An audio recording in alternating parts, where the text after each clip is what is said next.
Hello and welcome to a new episode of startup Mantra. मैं हूं आपके साथ प्रशांत पांडे। आजकल जब आप सुपरमार्केट जाते हैं, घर का राशन लाते हैं, मिठाइयां खरीदते हैं, दूध लेते हैं या फिर कपड़े, यहां तक कि फल, सब्जियां या फिर दवाइयां लेते हैं, इन सभी की खरीदारी में आजकल एक चीज बड़ी कॉमन है और वो है डिजिटल पेमेंट। अमूमन ये डिजिटल जो लेन देन है एक खास क्विक रिस्पॉन्स कोड यानी क्यूआर कोड के जरिए होता है।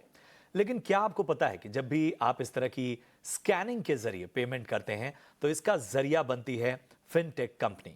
दरअसल ऑनलाइन होने वाले हर ट्रांजैक्शन के पीछे फिनटेक कंपनियों की पूरी हिस्सेदारी होती है, उनकी पूरी भूमिका होती है।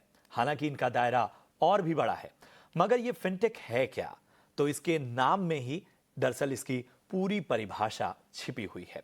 फिन यानी फाइनेंशियल्स और टेक यानी टेक्नोलॉजी।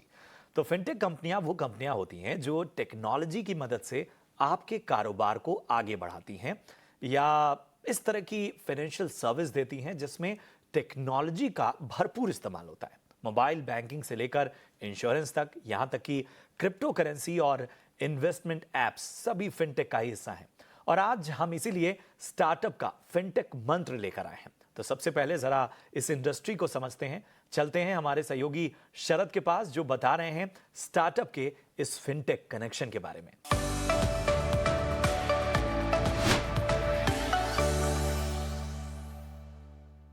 आपका स्वागत है स्टार्टअप के फिनटेक मंत्र में। और हम जो है पूरी फिनटेक इंडस्ट्री भारत में है उसको जो है आपको पूरी तरह से समझाएंगे विस्तार में, और पूरी तरह जो मार्केट साइज़ है उस पर पहले फोकस करते हैं कि ये फिनटेक इंडस्ट्री की मार्केट साइज़ क्या है। 2021 में अगर डेटा के बारे में बात करें तो $50 बिलियन था। अब जो है वो 3 गुना बढ़ के 2025 में $150 बिलियन का हो जाएगा। लेकिन सवाल उठता है कि ये फिनटेक इंडस्ट्री के ग्रोथ के ट्रिगर्स क्या हैं। सबसे पहला आता है भारत की युवा। यहाँ पे आप देखें तो स्किल से भरपूर है युवा की आबादी, और इसके अलावा आप याद रखिए जो सस्ती और बेहतर इंटरनेट जो पेनिट्रेशन आ रही है टियर 2 टियर 3 सिटीज़ में, उसके कारण भी जो है एक टाइप से फिनटेक की नॉलेज आ रही है, फिनटेक के प्रोडक्ट्स जो है आगे जा रहे हैं और सरकार की तरफ से जो है ओवरऑल बढ़ावा देखने मिल रहा है। अब इसके कारण क्या होता है, फाइनेंशियलाइजेशन ऑफ सेविंग्स देखने मिलते हैं, यानी कि वित्तीय बाजार में लोगों का बढ़ता हुआ रुझान देखने मिला, और ये पिछले 2 से 3 साल में और ज़्यादा हो गया है। ये तो हुई ग्रोथ की बात, लेकिन कुछ चैलेंजेस ज़रूर आते हैं। एंड ऑफकोर्स जो रेगुलेटरी और कंप्लायंस के नियम है उस पे जो है कभी कभी अड़चन बाधा ज़रूर आते हैं, प्रोडक्ट फ्रंट पे भी और कस्टमर फ्रंट पे भी। लेकिन याद रखिए डेटा प्रिवेसी, इस पे भी जो है एक सवाल कभी कभी चुनौती उठती हैं। और ओवरऑल जो है कह सकते हैं कि इतने सारे फिनटेक्स आ गए हैं कि कंपटीशन बढ़ गया है अक्रॉस द कैटेगरीज पे। पेमेंट ले लीजिए या आप लेंडिंग ले लीजिए, सब में जो है एक टाइप से कंपटीशन देखने मिल रहा है। अब बात करेंगे कौन से हैं ये टॉप फिनटेक कंपनीज, या कुछ लिस्टेड भी हैं कुछ अनलिस्टेड भी हैं। यहाँ पे देखिए पेटीएम, पीबी फिनटेक, फ़ोनपे जैसे दिग्गज यूनिकॉर्न्स थे एक समय और अब जो है लिस्टेड स्पेस में आए हैं। इसके अलावा क्रेड और रेजर पे कुछ B2B सेगमेंट में आते हैं, कोई B2C सेगमेंट में आते हैं। तो ये देश के सबसे दिग्गज फिनटेक कंपनियों में आते हैं। लेकिन अब कुछ फंडिंग राउंड्स की बात कर लेते हैं। अब जब फंडिंग राउंड की बात करते हैं तो 2 चीज़ इंपॉर्टेंट होती है। एक होती है फंडिंग कितनी आई है टोटल इंडस्ट्री में, और फंडिंग राउंड यानी कि कितने वीसीज, पीज और एंजल इन्वेस्टर्स ने इन फंडिंग राउंड में पार्टिसिपेट किया है। हालांकि देखें तो 2021 और 2022 में ये हायर लेवल्स पे देखने मिली थी, लेकिन अगर आप बात करें फर्स्ट हाफ 2023 की तो यहाँ पे थोड़ी फंडिंग कम आई है। और आप देख सकते हैं यहाँ पे टेक में जो फंडिंग विंटर होती है उसके कारण जो है फिनटेक इंडस्ट्री में भी इम्पैक्ट पड़ा है। आप देख सकते हैं फंडिंग राउंड भी कम हो गई है। लेकिन पिछले 1 साल में कुछ फिनटेक्स थे जहाँ पे टॉप फंडिंग्स देखने मिली थी। सबसे ज़्यादा फ़ोनपे पे आया है फंडिंग, ऑलमोस्ट आप कह सकते हैं $350 मिलियन का। इसके अलावा इंश्योरेंस देखो, क्रेडिट भी, मिंटीफाई और अवांश के फिनटेक में भी जो है एक अच्छी फंडिंग देखने मिली है। तो ये तो ओवरऑल आपकी फिनटेक इंडस्ट्री की बात हुई। लेकिन आगे जाते हुए जो है ग्रोथ पोटेंशियल जो है, जहाँ पे मार्केट साइज लगभग 3 गुना बढ़ जाएगा, तो इस पे जो है पूरी जो है इम्पॉर्टेंट ग्रोथ ट्रिगर जो है पूरी फिनटेक इंडस्ट्री में कायम है। तो कैसे फिनटेक इंडस्ट्री के स्टार्टअप की दुनिया में तेजी से कदम बढ़ रहे हैं, ये बता रहे थे शरद। और बहुत ही दिलचस्प जानकारी आपके सामने, पूरी इंडस्ट्री का एक खाका आपके सामने उन्होंने खींचा।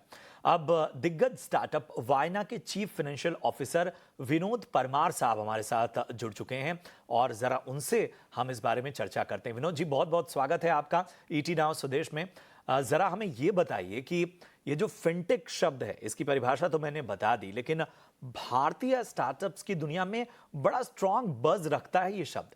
क्या आप हमारे दर्शकों को आसान भाषा में समझा सकते हैं कि फिनटेक के मायने क्या हैं और फिलहाल भारत में किस तरह के फिनटेक स्टार्टअप्स मौजूद हैं?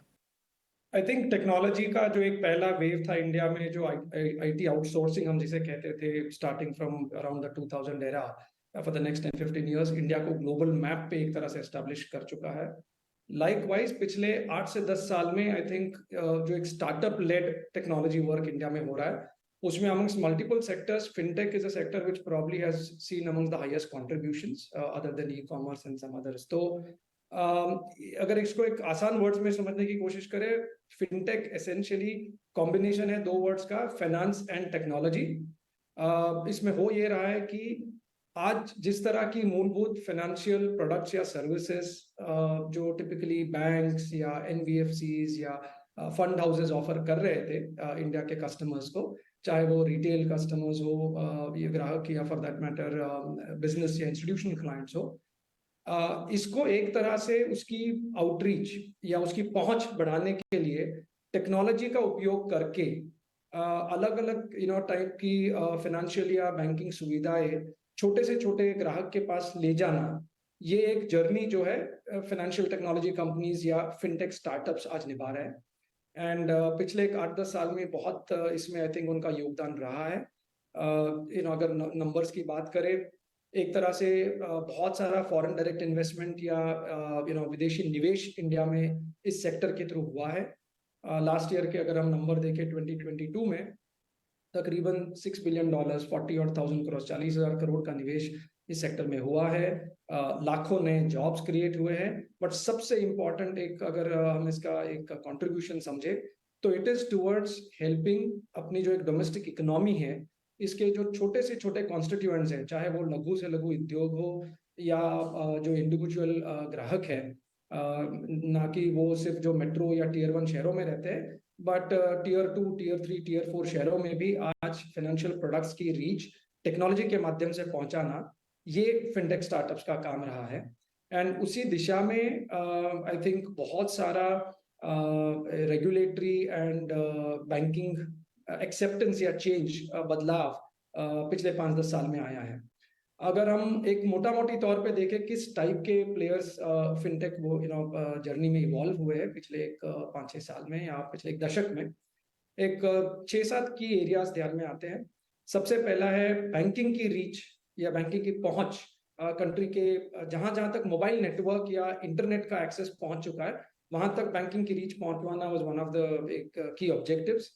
तो डिजिटल बैंकिंग एक मेजर क्षेत्र रहा है जहाँ पे फिनटेक कंपनीज का योगदान रहा है, जहाँ पे बैंक्स के साथ पार्टनरशिप करके आरबीआई के गाइडलाइंस के मुताबिक बैंकों की अकाउंट्स एंड बाकी सारी सुविधाएं कस्टमर्स तक पहुंचवाना, ये एक बड़ा काम हुआ है। So digital banking is one area.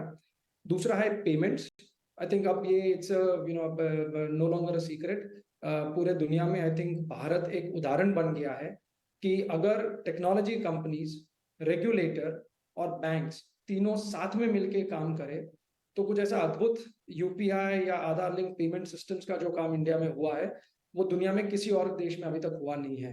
तो जिस तरह से भारत का एक उदाहरण दिया जाता है कि लैंडलाइंस से सीधा मोबाइल बेस्ड एक कंट्री इंडिया बन गई पिछले 8-10 साल में, वैसा ही पेमेंट्स में एक तरफ जब पहले बोला जा रहा था कि भारत में 40% जनता को बैंकिंग सुविधाओं का एक्सेस ही नहीं था, आज छोटे से छोटा पेमेंट हम सब यूज कर ही रहे हैं, हम सब रोज उसका एक तरह से उपयोग कर रहे हैं, उसका फायदा उठा रहे हैं। छोटी सी छोटी पेमेंट हो या बड़ी सी बड़ी पेमेंट हो, इलेक्ट्रॉनिक माध्यम से आज अपने फोन से आदमी बैठ के कर पा रहा है, चाहे वो किसी भी कोने में हो या अपने घर से या व्यवसाय से दूर भी बैठ के अपना काम कर पा रहा है।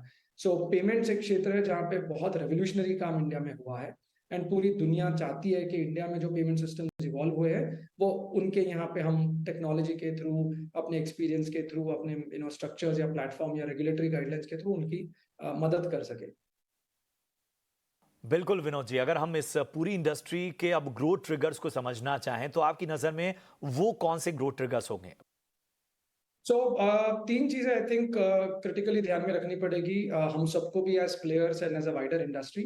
पहली बात आई थिंक तीन चार क्षेत्र है जहाँ पे अभी भी पेनिट्रेशन हम चाहे उतना हुआ नहीं है। सो ग्रोथ ट्रिगर्स आएंगे आपके तीन चार की इंडस्ट्रीज से, जैसे है लेंडिंग, क्योंकि वित्तीय एक तरह से जो सपोर्ट अपने बिजनेसेस को और कुछ छोटे बोरोवर्स को लगता है अक्रॉस द कंट्री वो अभी भी उस सीमा तक नहीं पहुंचा है। एंड दूसरा, अगर एक्सेस होगा भी उनको फाइनेंस का तो वो बहुत ही हायर कॉस्ट ऑफ लेंडिंग पे होगा। तो यहाँ एक बहुत बड़ा ग्रोथ का अपॉर्चुनिटी या एक आई थिंक एरिया है जो हम सब ने आई थिंक कैपिटलाइज करना चाहिए। दूसरा है इंश्योरेंस, जहाँ पे अभी भी पेनिट्रेशन बहुत कम है। इंडिया उन कंट्रीज में से एक है जहाँ पे पॉपुलेशन बेस बहुत बड़ा है और इंश्योरेंस की वाकई में सख्त जरूरत है पॉपुलेशन को, लेकिन पेनिट्रेशन 5-6-7% के ऊपर नहीं गया हुआ। तीसरा है वेल्थ टाइप के प्रोडक्ट्स। सो हिस्टोरिकली इंडिया में जो एक सरप्लस सेविंग्स होती है फैमिलीज की, बिजनेसेस की, वो या तो बैंक अकाउंट में एफडीज में जमा हो जाती है या गोल्ड जैसे सोने जैसे इन्वेस्टमेंट्स में होती है या रियल एस्टेट में होती है। लोगों को अब काफी हद तक आई थिंक समझ में आ रहा है कि फाइनेंशियल इन्वेस्टमेंट्स का एक बहुत बड़ा हिस्सा होना चाहिए उनके ओवरऑल सेविंग्स ब्रेक में। वो एक बहुत बड़ी अपॉर्चुनिटी है। और चौथा है आरबीआई जो बहुत एक्टिवली रेगुलेटरी गाइडलाइंस इवॉल्व कर रहा है।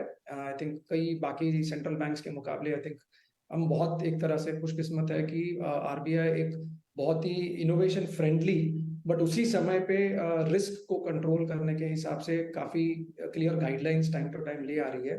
तो उन गाइडलाइंस के हिसाब से रेगुलेटरी जो एक प्ले हो सकता है या जिस तरह के प्रोडक्ट्स ऑफर किए जा सकते हैं वो एक एरिया है। अगर ये चार चीजों को हम लोग ध्यान में रखें तो बहुत बड़ा पोटेंशियल ग्रोथ का आगे भी अवेलेबल है। चलिए, भारत में फिनटेक के ये जो ग्रोथ ट्रिगर्स हैं वो तो हमने जान लिए, लेकिन रेगुलेटरी और लीगल अड़चने भी आती हैं, इश्यूज का सामना भी भारत में फिनटेक करते हैं। और इस तरह की चुनौतियों को अगर विनोद जी समझना चाहें तो उनसे फिनटेक कंपनियां या फिनटेक स्टार्टअप्स खास तौर पे कैसे डील करते हैं? पहली बात आई थिंक हम सबको ध्यान में रखना चाहिए। हम खुद एक फिनटेक है और पूरी इंडस्ट्री के हिसाब से भी अगर सोचे, इवेंचुअली फाइनेंस एक रेगुलेटेड बिजनेस है अक्रॉस द वर्ल्ड, वैसा ही इंडिया में भी होगा। और हर कंट्री में सेंट्रल बैंक का एक क्लियर किरदार, एक रोल होता है कि वो अपने ओवरऑल फाइनेंशियल इकोसिस्टम को सेफ एंड साउंड रखे। आई थिंक वही काम आरबीआई काफी खूबी से निभा रहा है। ये हमने कोविड में देखा है, ग्लोबल फाइनेंशियल क्राइसिस में देखा है एंड होपफुली आगे भी देखेंगे। बट उसका एक थोड़ा सा असर फिनटेक्स पे ऐसा होता है कि कई बार टेक्नोलॉजी का सहारा लेके जब फिनटेक्स हमारे जैसे बाकी सारे प्लेयर्स नए नए प्रोडक्ट्स बैंक्स का सपोर्ट लेके लॉन्च करने की कोशिश करते हैं, एक चीज का अहम ध्यान रखना चाहिए कि क्या आरबीआई या बाकी रेगुलेटर्स ने दिए हुए गाइडलाइंस के हिसाब से हम लोग अपनी हर ड्यूटी निभा रहे हैं। जैसे कुछ चैलेंजेस जो पिछले 12 महीने में फिनटेक्स को ज्यादा फेस करने पड़े। पिछले अगस्त 2022 में आरबीआई ने नए गाइडलाइंस निकाले थे डिजिटल लेंडिंग को लेके, और उसी तरह और भी कई नए गाइडलाइंस पेमेंट सिस्टम्स पे, ये जो आजकल बीच में एक बहुत क्रिप्टो पे डिस्कशन होता था, ये अलग अलग सेगमेंट्स में आरबीआई ने गाइडलाइंस निकाली है। तो इससे जिम्मेदारी बढ़ती है हम जैसे फिनटेक्स की कि आरबीआई के गाइडलाइंस या बाकी रेगुलेटर्स के गाइडलाइंस के हिसाब से केवाईसी करना, जैसे कस्टमर्स का उनके सारे डिटेल्स कैप्चर करके बैंकिंग इकोसिस्टम में उनको सेव करना, कस्टमर्स की डेटा को बहुत ही महत्वपूर्ण तरीके से डेटा प्रोटेक्शन के हिसाब से मैनेज करना, जिसमें किसी के भी डेटा का नाजायज ना यूज हो, ना गलत तरीके से उसका एक्सेस किसी और को मिले। तीसरा है जो गाइडलाइंस फाइनेंशियल प्रोडक्ट डिस्ट्रीब्यूशंस को लेके या लेंडिंग को लेके बनाई गई है, उनको जहां तक उस सीमा के अंदर हम अगर काम कर सके, सीमा का मतलब ऑब्वियसली एक चैलेंज ये भी आता है कि अगर हमको इनोवेट करना है या नई कोई सॉल्यूशंस या प्रोडक्ट्स या सुविधाएं लानी है, तो हम कैसे इसको जो एक करंट बाउंड्री ऑफ रेगुलेशन है उसके आसपास या उसके अंदर कैसे काम करें। एक बेनिफिट हमें ये दिखता है कि पिछले 1 साल भर में हमने भी कई इंटरेक्शंस का करने का हमको मौका मिला। आरबीआई और बाकी रेगुलेटर्स काफी ओपन माइंडेड है। वो चाहते हैं कि हम अपना फीडबैक उनके साथ शेयर करें as an industry, as different segments of players, and उस फीडबैक को भी वो लोग अपने फ्यूचर गाइडलाइंस में लाने की कोशिश कर रहे हैं। तो मुझे पर्सनली ये लगता है कि जो भी स्टार्टअप्स या फिनटेक्स इन करंट रेगुलेशंस को उतना इम्पोर्टेंस दे के उसके दायरे में काम ना करे, उनको जरूर दिक्कत होगी। बट जो भी सारे सीरियस फिनटेक प्लेयर्स है, उनको इन गाइडलाइंस का महत्व समझ में आता है। और अगर उस दायरे में हम काम करें और रेगुलेटर के साथ एक्टिवली काम करके थोड़ा बहुत नए नए इनोवेटिव आइडियाज उनके अप्रूवल के साथ लॉन्च करें, तो आई थिंक आगे कोई दिक्कत नहीं होगी।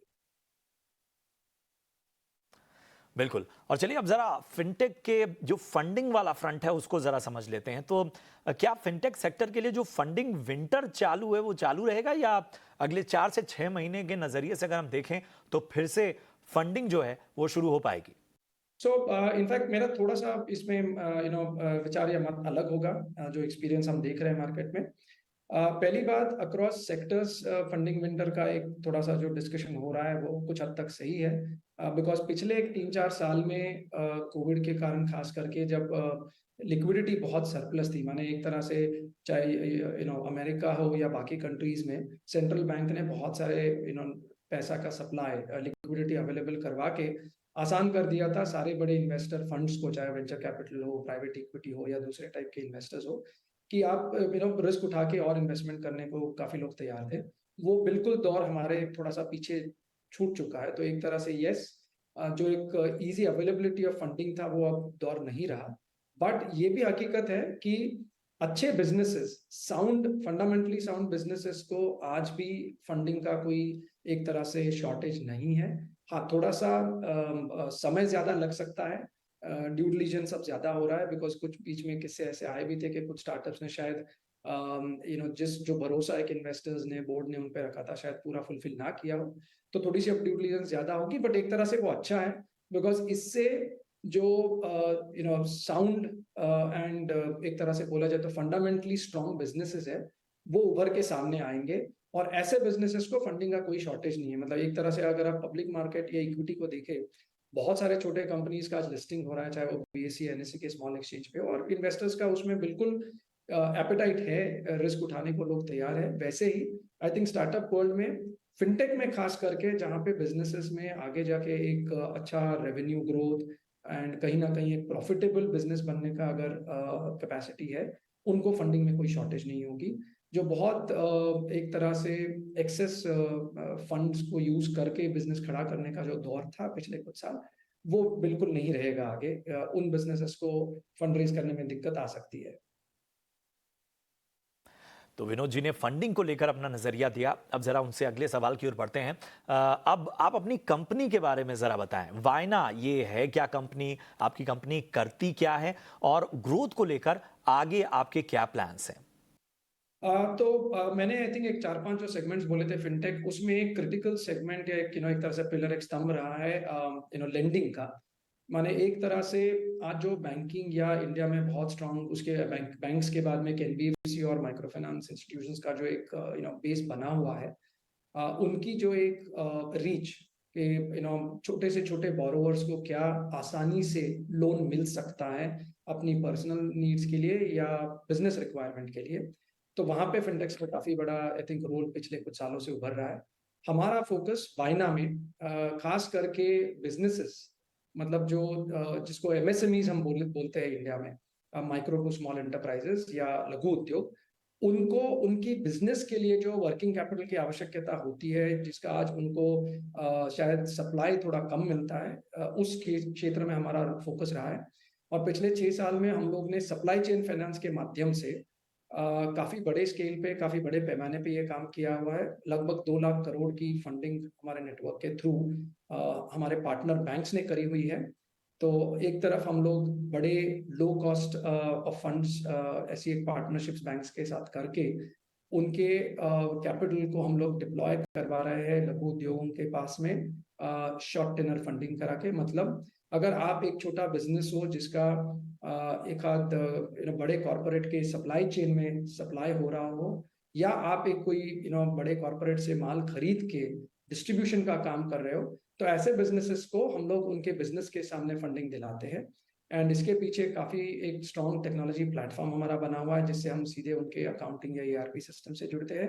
बैंक्स के सिस्टम्स के साथ हमारा ऑलरेडी टेक्नोलॉजी कनेक्ट हो चुका होता है, और हर ट्रांजैक्शन के सामने हम उनको प्री अग्रीड अफोर्डेबल रेट पे, मतलब एक तरह से बहुत ही कम दाम में फंडिंग कराते हैं।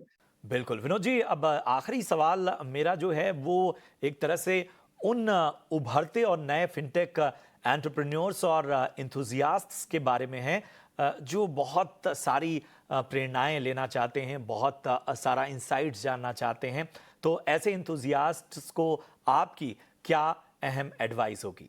एक आई थिंक जरूर कहूंगा कि कई बार हम लोग अपने एक एक्सपीरियंस के बेसिस पे या हमारे एक बहुत डीप एक पैशन या इंटरेस्ट के हिसाब से कुछ सॉल्यूशंस लॉन्च करने की कोशिश करते हैं। आई थिंक सबसे इम्पोर्टेंट ये है पहले फाइंड आउट करना कि मार्केट में जो कस्टमर्स है या जो एक जनता है उनकी रिक्वायरमेंट क्या है, उनके उनके पास वो सोल्यूशन ले जाने का बेस्ट माध्यम क्या है। तो जिसको हम लोग अपने स्टार्टअप वर्ल्ड में प्रोडक्ट मार्केट फिट बोलते हैं, वो आई थिंक बहुत क्रिटिकल हो गया है आज के टाइम पे, बिकॉज जो पूरी फंड रेज या इन्वेस्टमेंट कैपेसिटी है वो भी उसी से लिंक्ड होगी। दूसरा, कई बार हम लोग एक विचार में होते हैं कि बहुत रेवोल्यूशनरी आइडिया लेके हम लोग भारत का पूरा एक फ्यूचर बदल देंगे।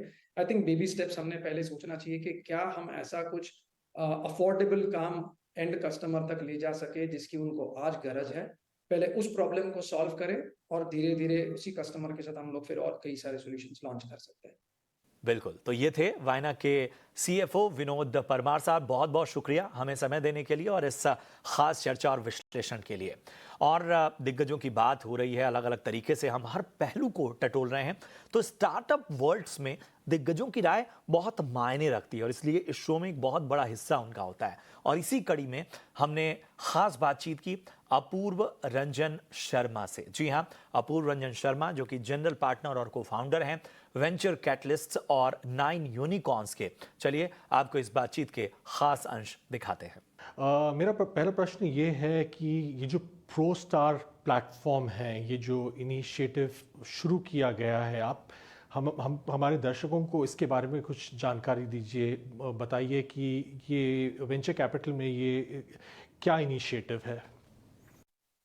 इंडिया में करीब 4 कंपनियां हैं जो ग्रोथ स्टेज फंड रेज कर रही हैं। वी कॉल देम, हम लोग उनको यूनिकॉर्न बोलते हैं। और ये कंपनियां ज़्यादातर वो हैं जो $100 मिलियन से ऊपर की कंपनियां मानी जाती हैं। अब ऐसी कंपनियों के लिए और हमारे खुद के पोर्टफोलियो के लिए हम लोगों ने सोचा कि एक प्लेटफॉर्म क्रिएट किया जाए। और स्पेशली आज हमारी 60 से ज़्यादा कंपनियां हैं जो ग्रोथ स्टेज कैपिटल रेज कर रही हैं। तो ऐसी स्थिति में हमारी एक रिक्वायरमेंट थी कि हम एक प्लेटफॉर्म खड़ा करें जहाँ पे उनसे VCs आकर के मिल सकें ग्रोथ स्टेज के। तो एक इंडिया की रिक्वायरमेंट भी है और एट द सेम टाइम जो इंडिया के बाहर के VCs हैं, जैसे जापानीज़ VC, बहुत सारे जापानीज़ VC आए हुए हैं यहाँ पे आज, तो उनको भी एक प्लेटफॉर्म मिल जाता है जहाँ पे वो एक स्टार्टअप्स के साथ में इंटरेक्ट कर सकते हैं एक बार में करीब 20 स्टार्टअप्स से। तो और वो भी क्यूरेटेड। अभी जैसे हमारी पार्टनरशिप इसमें JM फाइनेंशियल्स के साथ हुई है, तो इसमें JM financial which is one of the biggest investment bank in India, उनके साथ पार्टनरशिप करी है। तो JM फाइनेंशियल ने इसमें पूरा क्यूरेशन में हेल्प करी है और स्टार्टअप्स को प्रिपेयर करने में हेल्प करी है। तो जो कंपनियां वो स्टार्टअप्स देख रहे हैं VCs यहाँ पे, वो काफ़ी क्यूरेटेड और प्रिपेयर्ड स्टार्टअप्स मिलती हैं। तो एक प्लेटफॉर्म है जहाँ पे दुनिया के सब ग्रोथ स्टेज VC आकर के हमारे पोर्टफोलियोज जिन्होंने अच्छे पैसे ऑलरेडी रेज करे हुए हैं $30 मिलियन प्लस, उनसे मिल सकते हैं और उनके साथ में इंट्रैक्शन करके डायलॉग्स करके फ्यूचर में इन्वेस्ट कर सकते हैं। और इसके अलावा ये नीड इस समय बहुत ज़रूरी है बिकॉज बार बार लोग बोलते हैं विंटर चल रहा है, विंटर चल रहा है, बट रियलिटी इज़ कि इसके लिए एक इंस्टीट्यूशनल एफर्ट्स की ज़रूरत होती है जो कि ग्रोथ स्टेज कंपनीज़ को आने वाले समय में पैसा दिला सके। सरकार को और क्या करना चाहिए, और आजकल की जो रेगुलेटरी एनवायरनमेंट फ्रेमवर्क अगर हम देखें तो आप उससे संतुष्ट हैं? आई थिंक सरकार ने एक अच्छा रोल निभाया है अभी तक। पिछले एक डिकेड में काफ़ी इम्प्रूवमेंट्स आए हैं। काफ़ी सारे वेंचर कैपिटल से रिलेटेड जो हम लोगों के रेगुलेटरी इश्यूज थे उनको तो एड्रेस किया गया है ऑलरेडी, और कई सारे अभी वो चल रहे हैं डिस्कशन में। वहाँ पे IVCA ने काफ़ी अच्छा रोल प्ले किया एडवोकेसी करके, और साथ में जो स्टार्टअप्स के इशू हैं उसके लिए टाई मुंबई भी काफ़ी एक्टिव रोल प्ले कर रहा है टू इंटरेक्ट करके। अभी तक जो रेगुलेशंस में इम्प्रूवमेंट आए हैं या जो फ्रेमवर्क्स बने हैं उसमें आज के हिसाब से आज तक हम लोग केवल 1 लाख स्टार्टअप इकनॉमी है तो बराबर है, बट इसके आगे अभी ये 10 लाख स्टार्टअप की इकनॉमी होने वाला है इंडिया। तो उसके हिसाब से अभी बहुत डायलॉग्स की ज़रूरत है गवर्नमेंट के बीच में भी, स्पेशली कुछ सेक्टर्स जो बिल्कुल नए सेक्टर्स आए हैं। फॉर एग्जांपल जैसे प्रॉपटेक हो गया, या फिर हो गया गेमिंग हो गया, फॉर एग्जांपल एग्रीटेक हो गया। इन सब सेक्टर्स की जो रिक्वायरमेंट्स हैं वो बिल्कुल अलग है, और उनके रिलेटेड जो पुराने रूल्स बने हुए हैं उनको एक रीलुक करने की भी ज़रूरत है। अब जैसे कि ESG है, उसमें बिल्कुल नई चीज़ें आ रही हैं। अभी ब्लू कैप हमारी कंपनी है, उसको एक बिल्कुल नाउ उनको चार्जिंग स्टेशन लगाने के लिए एक अलग रूल्स फॉलो करने पड़ते हैं, उनको EV कैप का लाइसेंस लेने के लिए, तो उनको एक फैसिलिटेशन हो सके। अगर मोटा मोटा कहें तो आज की डेट में हमारी जो इकनॉमी, स्टार्टअप इकनॉमी 14-15% कंट्रीब्यूट कर रही है to the GDP of India. ऐसी स्थिति में अभी एक सीरियस लुक लेने की ज़रूरत है गवर्नमेंट साइड से भी, to facilitate and incentivise. Facilitation और इंसेंटिवाइजेशन दोनों की ज़रूरत है।